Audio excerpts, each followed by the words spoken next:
स्वराज्य न्यूज मराठी, माझा हक्क माझं राज्य स्वराज्य।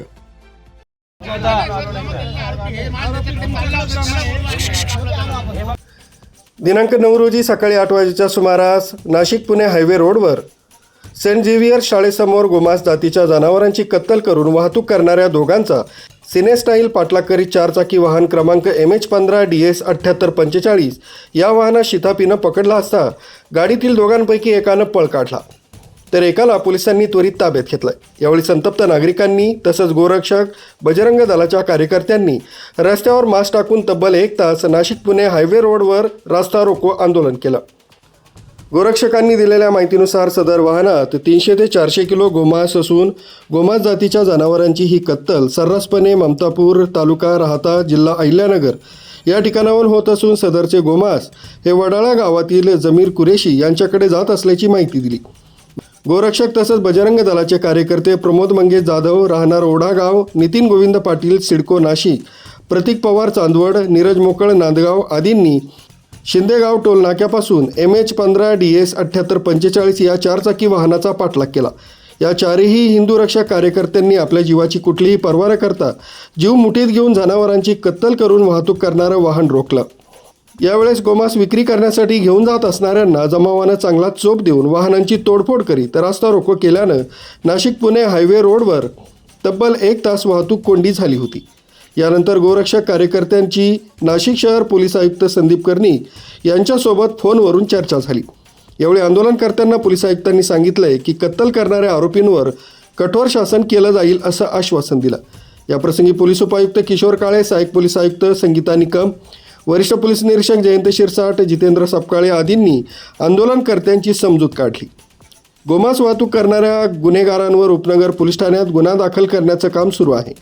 या आंदोलनादरम्यान हिंदू रक्षक सोनू नागरे, शिवसेना नेते गणेश कदम, विक्रम कदम, किरण गायकवाड, निर्मल भंडारी, संग्राम फडके आदी हिंदू रक्षक कार्यकर्ते, पदाधिकारी, नागरिक मोठ्या संख्येने उपस्थित होते। प्राणीन फाउंडेशन गौरक्षक ज्या प्रकारे नाशिकमध्ये रोजच्या 40 ते 50 गाड्या गोमांसाच्या गाड्या, त्या 1 सीटर गाड्या, पॅसेंजर गाड्या, त्याच्यामधून रोज 40 ते 50 गाड्या नाशिकच्या अनेक ठिकाणी खाली होतात गोमांसाच्या। या ममदापूरवरतून येतात, जायचा नॅशनल हायवे, तिथं रोज हजारो गायींच्या कत्तली होतात। त्या नाशिकमध्ये येऊन मुंबईला अशा अनेक ठिकाणी पाठवल्या जातात। त्याच्यामुळे गोरक्षकांवर खोटे गुन्हे दाखल केले जातात। त्यांना विचारलं जातं का तुम्हाला अधिकार कोणी दिला, मग हे चाललं काय? हजारो संख्येने गौमांस आज ही राज्यमाता घोषित केलेली आहे, आज माता आहे, आज हिंदू धर्माची आस्था आहे, आज ते हजारो संख्येने कट केली जाते। ते पॅसेंजर गाडीत नेत आहे। साहेबांनी राजवाडा दर्जा बंद करून टाकावा, रद्द करून टाकावा।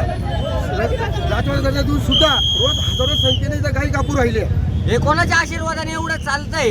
हे काय चालतंय? कोण याच्या मागे आहे? कोण चालवणार आहे? तुम्हाला अधिकार कोणी दिला? अधिकार कोणी दिलेला आहे?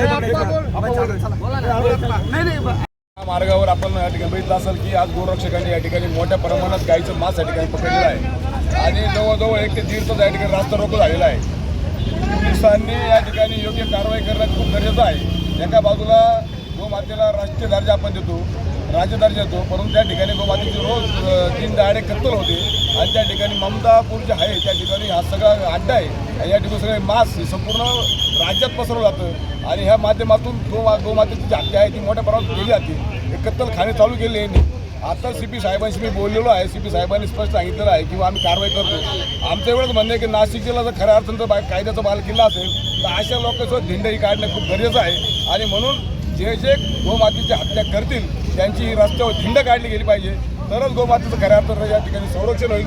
अन्यथा राजरोसपणे आम्ही किती आंदोलनं केले तर आमच्याच गुन्हे दाखल होतील, परंतु या ठिकाणी गोमातेला पण न्याय मिळेल असं वाटत नाही। त्याच्यामुळे मी पुन्हा एकदा सरकारला विनंती करतो, मी शिवसेनेचा संपर्क प्रमुख आहे, या नात्याने विनंती करतो की सरकार आपलं आहे आणि त्या माध्यमातून गोमातेची कुठेतरी हत्या थांबली पाहिजे आणि गो हत्या थांबून खऱ्या अर्थाच्या गोमातेला न्याय मिळाला पाहिजे आणि त्या माध्यमातून ह्या ज्या काही प्रवृत्ती आहे यांच्यावर कारवाई करून यांचा त्या ठिकाणी बिमोड केला पाहिजे. कुठल्याही परिस्थितीमध्ये हिवाळी अधिवेशन चालू आहे, या हिवाळी अधिवेशनामध्ये हा मुद्दा हा पुढे येऊ शकतो आणि या माध्यमातून मी मुख्यमंत्र्यांना उपमुख्यमंत्र्यांना विनंती करतो की आपण तात्काळ कारवाई करावी आणि या नाशिक जिल्ह्यामध्येच नाही तर महाराष्ट्रामध्ये हत्या होती ही तात्काळ थांबवली. स्वाती शेलार, स्वराज्य न्यूज मराठी, नाशिक रोड.